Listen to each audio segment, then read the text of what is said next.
तो दोस्तों आज की इस वाली वीडियो में हम एमसीयू के रेड हल्क और डीसीयू के शेज़ैम के बीच एक बैटल कंपैरिजन करवाने वाले हैं और ये दोनों ही कैरेक्टर कितने ज्यादा पावरफुल हैं ये मुझे बताने की जरूरत नहीं है। तो पहले तो हम इन दोनों कैरेक्टर्स की पावर्स और एबिलिटीज के बारे में जानेंगे और फिर इन दोनों के बीच एक बैटल करवाएंगे। तो वीडियो काफी इंटरेस्टिंग होने वाला है, वीडियो को लास्ट तक जरूर देखना।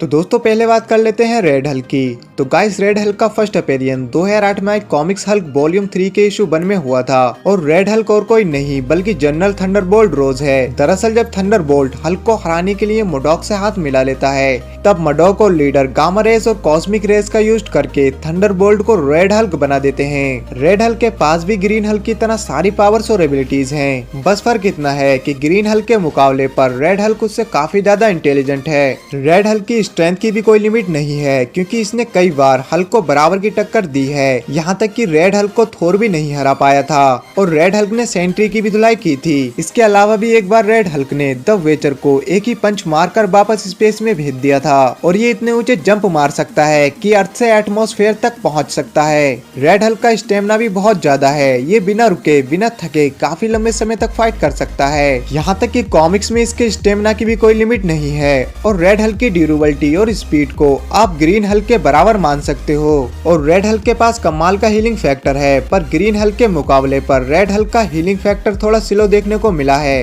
क्योंकि जब एक बार वुल्वरीन रेड हल्क को अंधा कर देता है तब उसे हीलिंग होने में थोड़ा समय लगा था। इन सब के अलावा भी रेड हल्क किसी भी तरह की एनर्जी को एब्जॉर्ब करके खुद को और भी ज्यादा पावरफुल बना सकता है और ऐसे ही एनर्जी एब्जॉर्ब करके इसने हल्क, वॉरियर वुमेन टीम और भी बहुत से कैरेक्टर्स का सामना किया है। यहाँ तक कि इसने सिल्वर सर्फर की एनर्जी को एब्जॉर्ब करके उसकी बॉट का यूज किया था और रेड हल्क गामा रेडिएशन को इमिट कर सकता है जिसकी वजह से रेड हल्क को किसी से फाइट करते समय जितना ज्यादा गुस्सा आएगा उसकी बॉडी उतनी ही गर्म पड़ती जाएगी और आखिर में रेड हल्क की बॉडी से एक बहुत ही खतरनाक ब्लास्ट होगा जिससे ये अपने ओपोनेंट को अच्छी खासी चोट पहुंचा सकता है। पर ऐसा करने से रेड हल्क काफी कमजोर पड़ जाता है। बात करें अगर रेड हल्क की वीकनेस की तो जब रेड हल्क थंडरबोल्ट बना होता है तब उसे आसानी से मारा जा सकता है। और दूसरी बात कि रेड हल्क की स्किन बुलेट प्रूफ नहीं है क्योंकि वुल्वरीन ने फाइट करते समय रेड हल्क को काफी नुकसान पहुंचाया था। यहाँ तक कि वुल्वरीन ने अपने क्लोज से इसे अंधा भी कर दिया था। चलो माना कि वुल्वरीन के पास एडमेंटियम क्लोज थे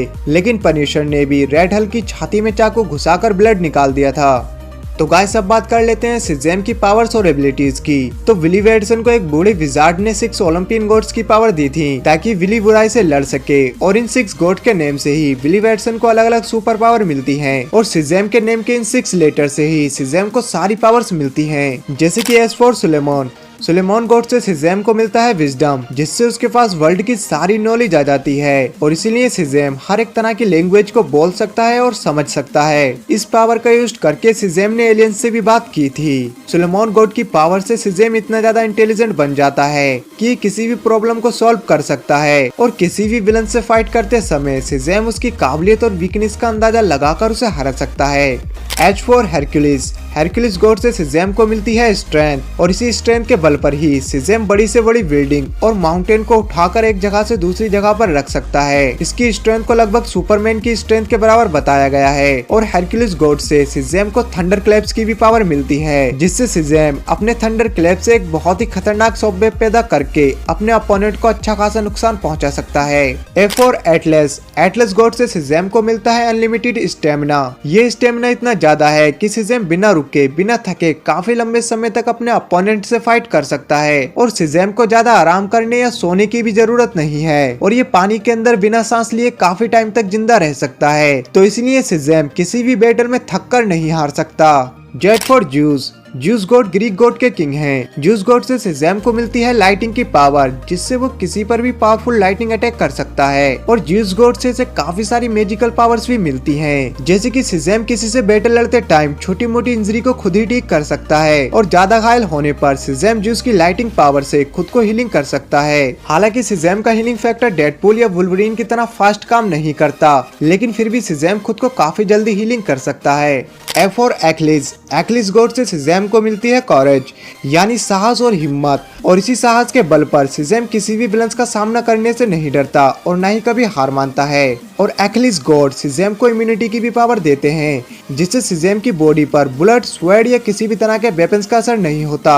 एम फॉर मर्क्यूरी गॉड से सिजेम को मिलती है सुपर स्पीड, और ये स्पीड इतनी ज्यादा है कि सिजेम लाइट की स्पीड से भी ज्यादा तेज भाग सकता है। और डीसीयू कॉमिक्स में सिजेम को सुपरमैन से भी ज्यादा फास्ट दिखाया गया है, और कुछ कॉमिक्स बुक स्टोरी में तो सिजेम फ्लैश से सिर्फ एक कदम पीछे रह रहा था, और मर्क्यूरी गॉड ही सिजेम को सुपर स्पीड से उड़ने की पावर देते हैं। और सिजेम ने अपनी इन्हीं पावर्स और एबिलिटीज से डीसीयू के पावरफुल से पावरफुल कैरेक्टर को टक्कर दी है। लेकिन अगर बात करें सिजेम की वीकनेस की, तो जब सिजेम विली बैटसन की फॉर्म में होता है तब उसे आसानी से मारा जा सकता है, वरना सिजेम को मारना बहुत ही मुश्किल है। तो गाइस अब बात कर लेते हैं कि अगर इन दोनों में बैटल हुई तो इस बैटल का विनर कौन होगा, और ये बैटल भी हम पॉइंटों के बेसिस पर करवाने वाले हैं। जिसके ज्यादा पॉइंट्स बनेंगे वही इस बैटल का विनर होगा। और अब मैं इन दोनों की उन्हीं पावर्स और एबिलिटीज की बात करूंगा जो कि बैटल में काम आती हैं। Number 1 strength. तो वैसे तो इन दोनों के पास अनलिमिटेड स्ट्रेंथ है, मगर फिर भी रेड हल्क स्ट्रेंथ के मामले में सिजेम से थोड़ा सा आगे है। सिजेम के पास भले ही हेरक्यूलिस की स्ट्रेंथ हो, पर वो हेरक्यूलिस जितना ताकतवर नहीं है। और वैसे रेड हल्क ने एक बार थोर को भी हराया था, भले ही उस टाइम पर थोर तैयार नहीं था, लेकिन थोर की स्ट्रेंथ कितनी ज्यादा है ये तो हम सभी जानते हैं। तो बेस्ट तो रेड हल्क और सिजेम की स्ट्रेंथ में कोई इतना ज्यादा अंतर नहीं है, मगर फिर भी दोनों की स्ट्रेंथ को देखते हुए रेड हल्क को मिलेंगे 10 में से 8 पॉइंट्स और सिजेम को मिलेंगे 7 पॉइंट्स।